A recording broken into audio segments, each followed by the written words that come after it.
The answer to the question of why I wake up every day and rush into my work, whether it's into the surgery or whether it's into taking care of individuals or writing, is because I have been working under the mantra of I'm going to change the way we age in this country or in this world.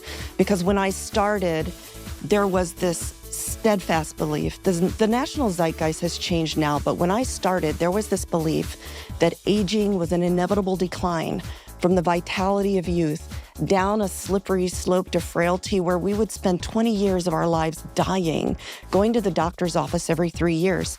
And I never, ever believed that. I never believed it. And maybe it was because when I was a child, I lived in the 70s where you could just take your kid with you to a race. And my dad would do that. I mean, he'd take me to a 5K and say, wait here, I'll be back in 20 minutes. And I would see people in their 50s and 60s racing, and they would be celebrated.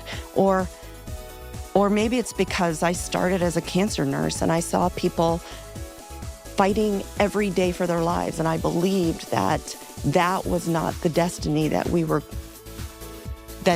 doomed to. So as I progressed through my career and I started doing the research myself, I realized that this myth we had in our country or all over the world, that aging had to be this inevitable decline, was based on population studies. And what does that mean? Well, population studies just look at a cohort of people and see what happens over time. There's a huge study funded by the NIH in the United States called the Health ABC, for instance, and they looked at a population of 70-year-olds and just followed them over time. Well, what do we know about populations of people? Well, what we know is that up to 70% of them do not do one extra step of mobility a day. So what we know about aging has been what we know about sedentary living.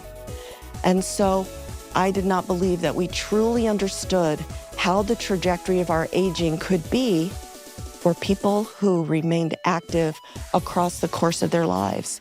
So my team and I did that original research, and we proved that you can be healthy, vital, active, joyful long into the foreseeable future, much more than we gave ourselves credit for.